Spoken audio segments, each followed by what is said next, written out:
નમસ્કાર મિત્રો, આ પાઠમાં આપણે ધર્મ પર ચર્ચા કરશું. ધર્મમાં કયા કયા વિષયો સમાવેશ કરવાના છે તેના પર સંક્ષિપ્તમાં ચર્ચા કરશું. આગળ આપણે જોયું એમ ધર્મ એટલે રિલિજન નથી. ધર્મ સાથે ગુડ વિજ્ઞાન જોડાયેલું છે. ધર્મ એક જીવન જીવવાની પદ્ધતિ છે, વે ઓફ લાઈફ. ધર્મનો મુખ્ય ધ્યેય આપણા આરોગ્ય સાથે સંકળાયેલો છે. પૃથ્વી પરના દરેક મનુષ્યના શારીરિક, માનસિક અને આધ્યાત્મિક આરોગ્યનું છે તથા પ્રકૃતિનું જતન, સંવર્ધન અને સંરક્ષણનું છે. ધર્મને રિલિજન સાથે જોડીને ઘણી અંધશ્રદ્ધા આપણી અંદર આવી ગઈ છે.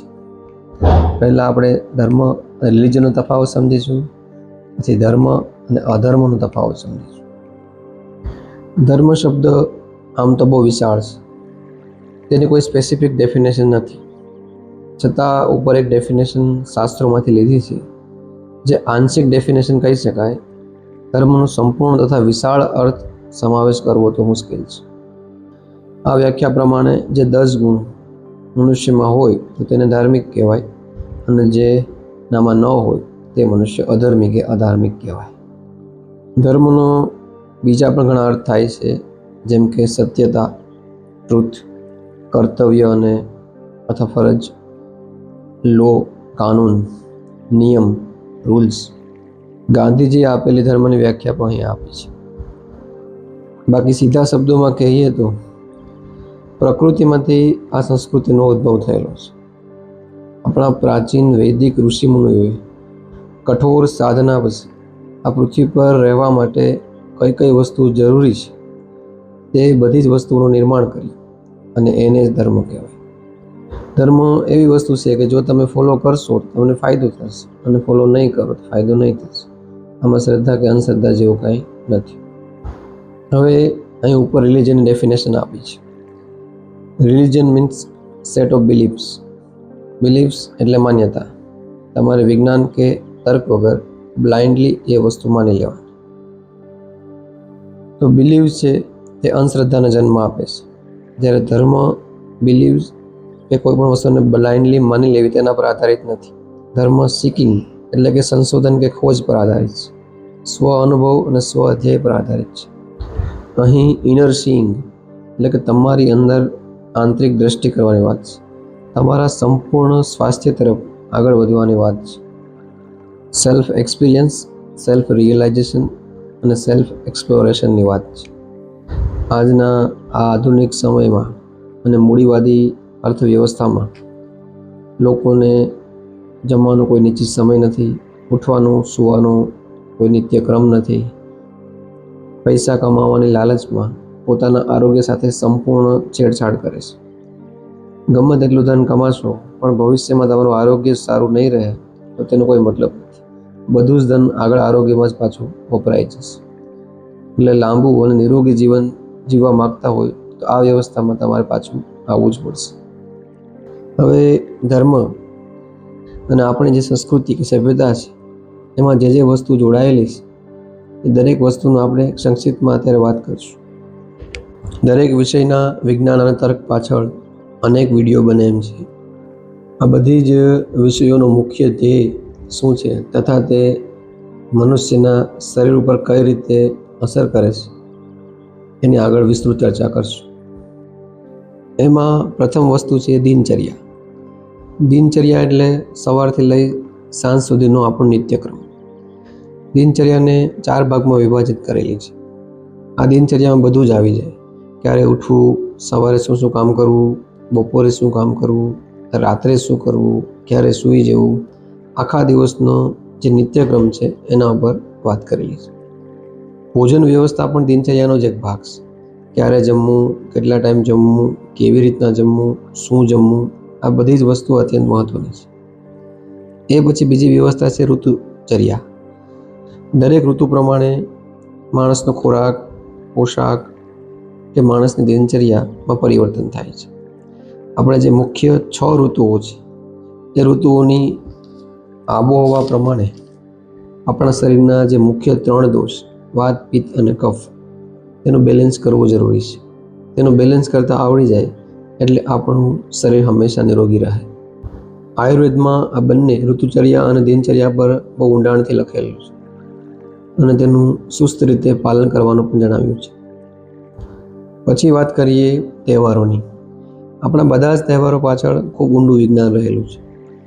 તહેવારો કઈ આબોહવામાં આવે છે, તહેવારોમાં કયા પોશાક પહેરવા જોઈએ, કયો ખોરાક ખાવો જોઈએ તથા તહેવારો ઉજવવાની પદ્ધતિ, આ બધા જ પાછળ કંઈ ખાસ મહત્વ જોડાયેલું છે. પછી તે ગણેશ ચતુર્થી હોય કે નવરાત્રિ હોય, હોળી હોય કે દિવાળી હોય કે મકર સંક્રાંતિ, દરેક તહેવાર પાછળ અને જે ઉજવવાની પદ્ધતિ છે તેની પાછળ સૂક્ષ્મ વિજ્ઞાન રહેલું છે. આ સિવાય દરેક દિવસે જે તહેવાર ઉજવવામાં આવે છે, જેમ કે પૂર્ણિમા ઉજવવામાં આવતા તહેવારો જેવા કે હોળી, બુદ્ધ પૂર્ણિમા, ગુરુ પૂર્ણિમા, રક્ષાબંધન કે શરદ પૂર્ણિમા, આ બધા સાથે પણ એક ઊંડું વિજ્ઞાન રહેલું છે. આ સિવાય બીજી તિથિ જેમ કે અગિયારસ, એકાદશી, શિવરાત્રિ, અમાસમાં કે બીજી તિથિમાં આવતા તહેવારો, આ બધાનું પણ એક સાયન્ટિફિક ઇમ્પોર્ટન્સ. આપણે માઇથોલોજી આસ્પેક્ટથી વાત નથી કરતા, પણ આરોગ્ય અને આધ્યાત્મની દ્રષ્ટિએ વાત કરીએ છીએ. સાયન્ટિફિક અને સ્પિરિચ્યુઅલ અભિગમની વાત કરીએ છીએ. બીજું, આપણા ઘણા તહેવારો એવા પણ છે કે જે પ્રકૃતિ પૂજનનું ઇનડાયરેક્ટલી મેસેજ આપે છે, જેમ કે તુલસી પૂજન, વટ સાવિત્રી વ્રત, પીપળા પૂજન કે ગાય પૂજન. આ બધા તહેવારો પ્રકૃતિ પૂજન સાથે જોડાયેલા છે, પ્રકૃતિના સંરક્ષણ માટેનો એક ઊંડો સંદેશ પણ આપે છે. આયુર્વેદિક ઔષધિઓ તુલસી, આંબળા, હરડે, ગળો, હળદર તથા લીમડો, પીપળો જેવા વૃક્ષો છે, તેના પર પણ આગળ વિસ્તૃત ચર્ચા કરશું. ગાય ઉપર પણ અને એના સંપૂર્ણ જ્ઞાન ઉપર આગળ વિસ્તૃત ચર્ચા કરશું. હવે આપણે વાત કરીએ મંદિર ઉપર. મંદિરને બધા ભગવાનની ભક્તિ માટેનું અને પૂજા કરવાનું એક સ્થળ ગણે છે. આપણે અંદર પણ એવા સ્યુડો મોડર્ન કન્સેપ્ટ નાખી દીધા છે કે જો ભક્તિ જ કરવી હોય તો ઘરમાં પણ કરી શકાય. ભગવાન તો આપણી અંદર જ છે, મંદિરે જવાની શું જરૂર છે?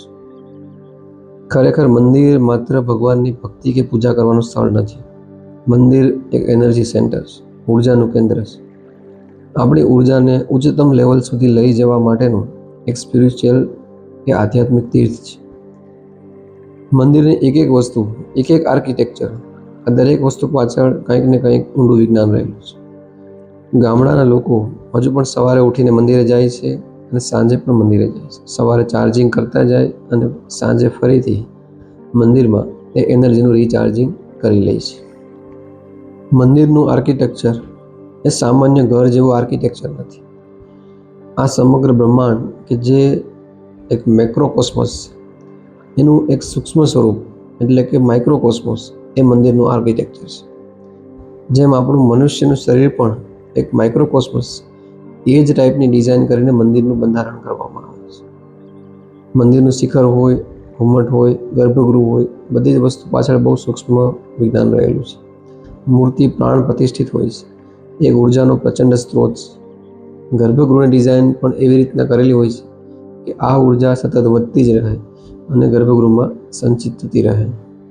શિખર પણ સોનાના રાખેલા હોય છે, ગર્ભગૃહ પણ સોનાનું રાખેલું હોય છે. બીજી વસ્તુઓ પણ ઘણી ખરી સોનાની હોય છે. સોનું એ ઉર્જાનું એક પાવરફુલ એબડક્ટર કે એબ્સોર્બર છે, એટલે સોનાનો મહત્તમ ઉપયોગ થાય છે.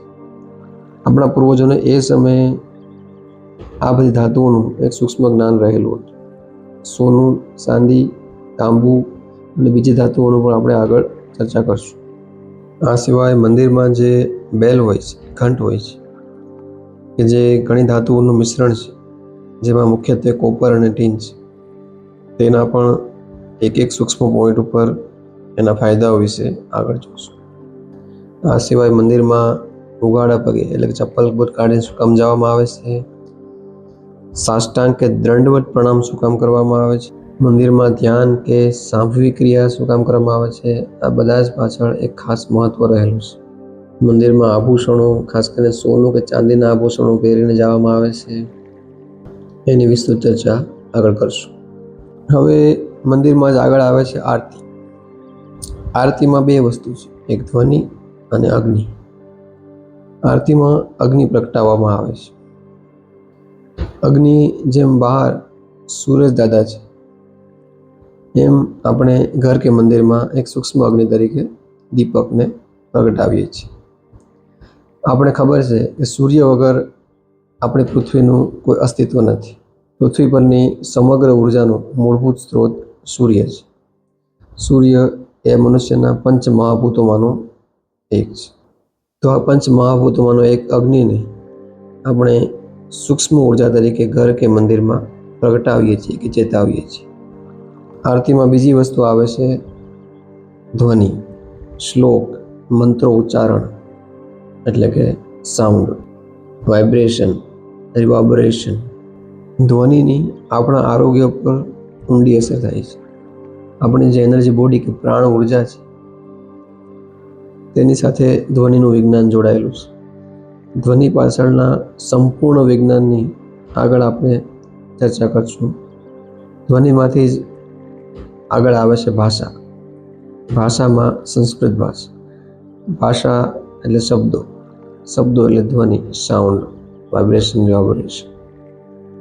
સંસ્કૃત એ આખી એક વૈજ્ઞાનિક ભાષા છે. સંસ્કૃત ભાષાને ખૂબ ઊંડાણથી ડેવલપ કરવામાં આવી છે. સંસ્કૃત ભાષામાં આટલા મૂળાક્ષરો કેમ છે એની પાછળ ખૂબ મોટું કારણ છે. સંસ્કૃત ભાષાના કુલ મૂળાક્ષરો તથા આપણી પ્રાણ ઉર્જાના 108 ચક્રોનું એક્ટિવેશન એ બંનેનો સંયોગ છે.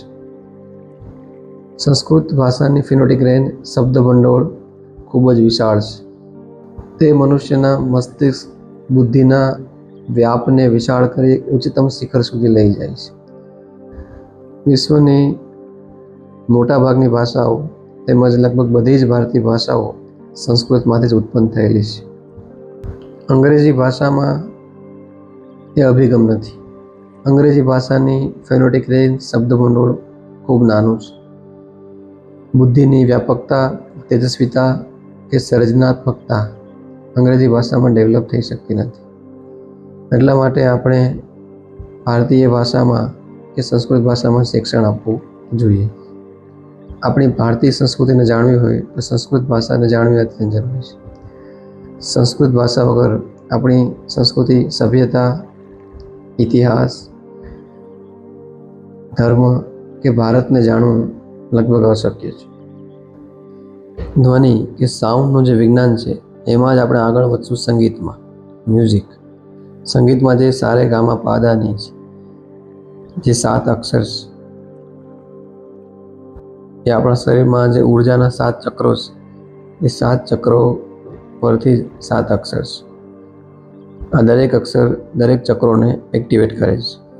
આમ ધ્વનિનું મહત્ત્વ આપણા ઉર્જાના જે નાડી ચક્રો છે એને એક્ટિવેટ અને હાયર પોટેન્શિયલ સુધી લઈ જવા માટે બધા જ ડાયરેક્ટલી કે ઇનડાયરેક્ટલી આપણી પ્રાણ ઉર્જામાં વધારો કરે છે, જે અલ્ટિમેટલી આપણા માનસિક કે આધ્યાત્મિક સ્વાસ્થ્ય માટે ખૂબ જરૂરી છે. સંગીતમાં આગળ આવશે નાટ્યશાસ્ત્ર. નાટ્યશાસ્ત્રમાં સંગીતની સાથે નૃત્ય પણ આવી જાય, અભિનય, એક્સપ્રેશન પણ આવી જાય તથા શિલ્પ પણ આવી જાય છે.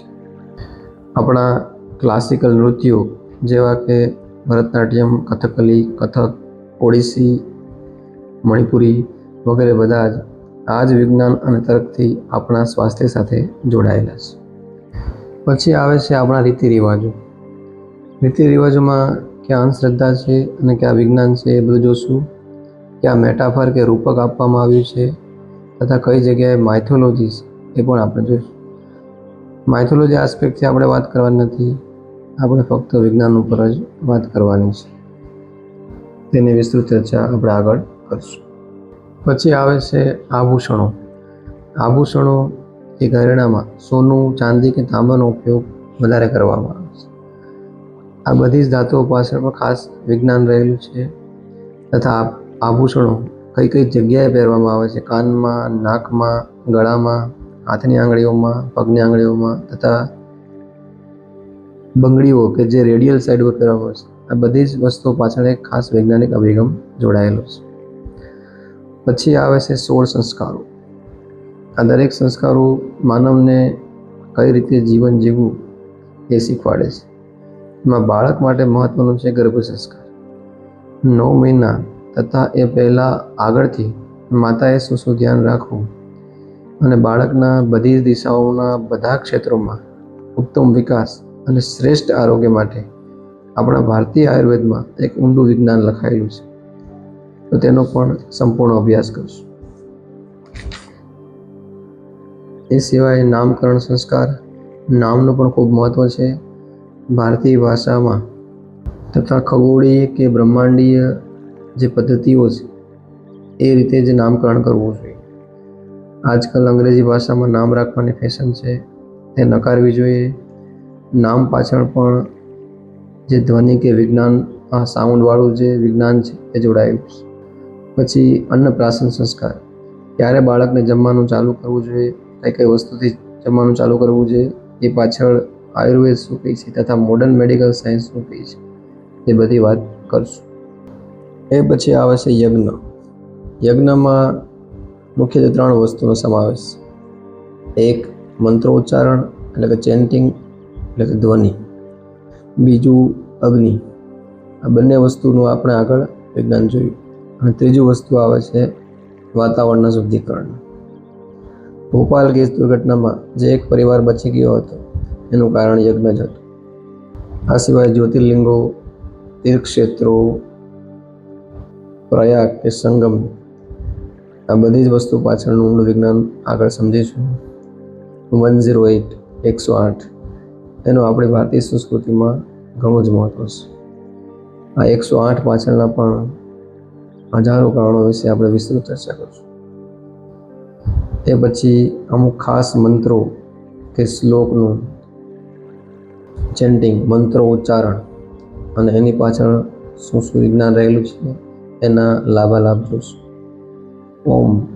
ઓમ મંત્રનો જાપ, એ ઉચ્ચારણ. ઓમ એક યુનિવર્સલ સાઉન્ડ છે, બ્રહ્માંડીય ધ્વનિ છે, જે પ્રાથમિક 3 અક્ષરોનો સમૂહ છે. ઓમ ચેન્ટિંગ કઈ રીતે કરવું જોઈએ તથા તેના કયા કયા લાભ છે એ વિશે આગળ વિસ્તૃત જાણીશું. હવે આપણે આયુર્વેદ પર વાત કરીએ. તે અથર્વવેદનો ઉપવેદ છે. ઘણા લોકો તેને 5મો વેદ પણ કહે છે. આયુર્વેદમાં આપણે પ્રાચીન ગ્રંથો જે અથર્વવેદ તથા અન્ય વેદો પર એના પર વાત કરીશું. ચરક સંહિતા, સુશ્રુત સંહિતા, વાઘભટ્ટ ઋષિનો અષ્ટાંગ હૃદયમ, પછી પતંજલિ ઋષિ, જીવક ઋષિ તથા એ સિવાય ઘણા બધા યોગીઓ, ઋષિઓ અને વેદીઓ કે જેણે આ વિજ્ઞાન આપેલું છે એના ઉપર અને એના ગ્રંથો ઉપર વિસ્તૃત ચર્ચા કરશું. બાળ આરોગ્ય ઉપર સૌથી વધુ કાશ્યપ ઋષિએ લખેલું છે. બાળ આરોગ્ય આમ તો ગર્ભ સંસ્કારથી ચાલુ થાય છે અને એ પછી ઘણા બધા સંસ્કારોનો એમાં સમાવેશ થાય છે. આ સિવાય બાળ આરોગ્ય અને ખોરાક સાથે શું સંબંધ છે, આજનું જે આઉટસાઇડ ફૂડ એની બાળકો પર શું અસર થાય છે તેના ઉપર વિસ્તૃત ચર્ચા કરશું. મોબાઈલ અને ટેલિવિઝનની બાળકો પર શું અસર થાય છે એના પર પણ પ્રકાશ પાડશું. પછી બાળકોનો પોશાક. બાળકોએ સુતરાઉ, કોટન, લિનન કે ભારતીય પોશાક જ પહેરવો જોઈએ. પોલિએસ્ટર કે કોઈ પણ સિન્થેટિક ક્લોથ બાળકોને એટલીસ્ટ 14 વર્ષ સુધી ના જ પહેરાવવા જોઈએ. બિહેવિયર ડિસઓર્ડર આજે વધતા જાય છે. ADHD, ઓટિઝમ વગેરે આ બધા પાછળ પોશાક તથા મોબાઈલ બંને ખૂબ જવાબદાર છે. ખોરાકમાં પેસ્ટિસાઇડ્સ એટલે કે રાસાયણિક ખાતર શાકભાજી અને ફળોમાં વધુ પ્રમાણમાં આજે ઉપયોગ થાય છે, તો તેને બાળકો માટે ખાસ ટાળવા જોઈએ. આયુર્વેદમાં વેક્સિન પણ છે. જેમાં આપણે આધુનિક વેક્સિન આપીએ છીએ તેમ આયુર્વેદમાં ઘણા રસાયણો છે જે બાળકોમાં રોગ નિવારણનું કામ કરે છે. સુવર્ણ પ્રાચન એ એક એનો જ ભાગ છે. આપણે આગળ જોયું તેમ દિનચર્યા, ઋતુચર્યા અને ભોજન વ્યવસ્થા એ આયુર્વેદના મુખ્ય ભાગ છે. આજના મોડર્નાઇઝેશન, અર્બનાઇઝેશન કે વેસ્ટર્નાઇઝેશનના યુગમાં આયુર્વેદ કઈ રીતે આપણા સ્વાસ્થ્ય તથા વિશ્વના દરેક વ્યક્તિના સ્વાસ્થ્યને ફાયદો કરે છે તેના પર પ્રકાશ પાડશું. યોગ. આયુર્વેદનું મૂળભૂત અને મહત્વનું પાસું છે યોગ. યોગથી જ આપણી ભારતીય સભ્યતાની શરૂઆત થઈ છે. પતંજલિ ઋષિએ યોગના 8 નિયમ આપેલા છે. યમ, નિયમ, આસન, પ્રાણાયામ, પ્રત્યાહાર, ધારણા, ધ્યાન અને સમાધિ. એ અષ્ટાંગો યોગના 8 અંગો છે. યોગની સર્વપ્રથમ માહિતી આદિયોગી એટલે કે ભગવાન શંકરે આપેલી છે. વિશ્વના સૌથી લાંબા દિવસ કે જ્યારે પૃથ્વી સૂર્યની સૌથી નજીક હોય છે, તેને સમર સોલ્ટાઇસ પણ કહેવામાં આવે છે, એ દિવસે યોગનું સંપૂર્ણ જ્ઞાન શિવે 7 સપ્ત ઋષિઓને આપેલું છે. એણે યોગની અલગ અલગ પદ્ધતિઓ, ટેકનિક્સ કે મેથડ્સ, જે 114 મેથડ્સ એ આપેલી છે. એમાંથી 108 મેથડ ડાયરેક્ટલી આપણે કરીએ છીએ, 4 ઇનડાયરેક્ટ છે તથા 2 નોન ફિઝિકલ બોડી માટે છે. સપ્ત ઋષિએ આ જ્ઞાન આખા ભારતમાં તથા ભારતની બહાર વિશ્વમાં સર્વ જગ્યાએ ફેલાવ્યું. યોગ એ જ આપણી મનુષ્યની સભ્યતામાં એક ક્રાંતિકારી પરિવર્તન લાવ્યું. મનુષ્યને એક સાંસ્કૃતિક અને ધાર્મિક જીવન જીવતા શીખવાડ્યું. મૂળ આદિમાનવ એવા મનુષ્યએ ધીમે ધીમે આ રીતે સભ્યતાનું નિર્માણ કરીને સામાજિક તથા પારિવારિક જીવન શરૂ કર્યું. એટલે જ આ વિશ્વના સૌથી લાંબા દિવસ એટલે કે 21 જૂનને આપણે વિશ્વ યોગ દિવસ તરીકે ઉજવીએ છીએ. આ વ્યવસ્થામાંથી જ આગળ જોઈએ તે બધી જ વસ્તુઓ ધીમે ધીમે વિકાસ થતી ગઈ. જેમ જેમ મનુષ્યના મસ્તિષ્કનું ઉચ્ચતમ વિકાસ થતો ગયો તેમ તેમ તે અલગ અલગ રીત રિવાજો, તહેવારો, ભાષા, યજ્ઞ, તીર્થક્ષેત્રો, મંદિર બધાનું ડેવલપમેન્ટ કરતું ગયું. અનેક ઋષિઓ, યોગીના જન્મ થયા. બધાએ આ શ્રેષ્ઠ વ્યવસ્થા આગળ વધારી. સપ્ત ઋષિથી લઈ પછી શ્રી રામ, શ્રી કૃષ્ણ, ભગવાન બુદ્ધ, મહાવીર સ્વામી, આદિ શંકરાચાર્ય, પતંજલિ, ગુરુ નાનક તથા 19મી કે 20મી સદીમાં સ્વામી વિવેકાનંદ, શ્રી અરવિંદ ઘોષ, સ્વામી દયાનંદ સરસ્વતી બધાએ આ વ્યવસ્થા આગળ વધારી. મનુષ્યએ પોતાની આત્મરક્ષા માટે ધર્મ કે યોગ સાથે શસ્ત્રને પણ જોડી દીધા. આમ શસ્ત્ર અને શાસ્ત્ર બંને વસ્તુ આપણા દરેક પ્રકારના રક્ષણ માટે જરૂરી છે. આમ આ વિષય ધર્મનો મુખ્ય ધ્યેય મનુષ્ય તથા દરેક સજીવ સૃષ્ટિ અને દરેક નિર્જીવ વસ્તુ, જળ, ધરતી, પર્વત, નદીઓ, આકાશ, હવા એમ પ્રકૃતિ તથા પંચ મહાભૂતનું જતન, સંવર્ધન અને સંરક્ષણનું છે. અંતે એટલું જ કહીશ કે આજની આપણા ભારતીય મનુષ્યની, ખાસ કરીને જે વધુ એજ્યુકેટેડ કે શિક્ષિત છે, તેની વિચારસરણી અંગ્રેજો જેવી થઈ ગઈ છે. આપણે જે એજ્યુકેશન મેકોલેવાળું છે એ જ કન્ટિન્યુ કર્યું છે. એના લીધે આપણે ખાલી રંગથી જ ભારતીય છે.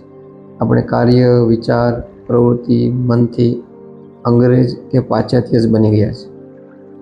આપણે ભારતની સંસ્કૃતિ, ભાષા, સભ્યતા, ધર્મ, ઇતિહાસ પ્રત્યે અંગ્રેજોની જેમ કોઈ લાગણી નથી. તેનો કોઈ ગર્વ નથી. તેને હીન ભાવનાથી જોઈએ છે. તેને હટાવવા, મિટાવવા માટે સમર્થન આપીએ છીએ. સેક્યુલરિઝમના નામે બીજાને તો આપણે પ્રોત્સાહિત કે સશક્ત કરીએ છીએ, પણ ભારતીયતાને, પતનને રોકવા કોઈ પ્રયત્ન કરતા નથી. અને કોઈ ભારતીયતાના પતનને રોકવાનો પ્રયાસ કરે છે તો તેનું સમર્થન પણ આપતા નથી અને તેને પાછળ ધકેલવાના પ્રયત્નો કરીએ છીએ. આજે આપણી માનસિકતા કે અંગ્રેજી માનસિકતા છે, તેના સ્યુડો મોડર્ન કન્સેપ્ટ કે વિચારધારા છે, એનાથી લાંબા ગાળે આપણું પતન નીચે છે. આ બધી માનસિકતા વ્યસન, ગુનાખોરી, વ્યાભિચાર કે માનસિક બીમારોમાં વધારો કરે છે. ધીમે ધીમે આપણે ક્રોનિક બીમારીઓનો રાફડો ફાટી રહ્યો છે. Diabetes, cholesterol, BP, vitamin B12 કે D3 ડેફિશિયન્સી, આ બધું એના જ પરિણામ છે. દરેક સમસ્યાના સમાધાનમાં ભારતીયતા છે. વૈશ્વિક શક્તિઓને તેનું બજાર, એના પૈસા કે અર્થવ્યવસ્થા વાલી છે. તે ક્યારેય ભારતીય ધર્મ કે સભ્યતાને સહકાર આપશે નહીં. તેને લોકો દુઃખી થાય કે લોકોનું કલ્યાણ થાય કે ન થાય એના ઉપર કોઈ મતલબ નથી. આપણી એક જ ભારતીય વ્યવસ્થા વસુધૈવ કુટુંબકમ, સર્વનું કલ્યાણ, સર્વની સુખાકારીની વાત કરે છે. આ બધા જ વિષયો સંક્ષિપ્તમાં આપણે જોયા. હવે જે વિષયો વિસ્તારથી પહેલાં જોવા માગતા હોય તે કોમેન્ટ કરજો. ત્યાં સુધી જય તુ સંસ્કૃતમ, જય તુ ભારતમ.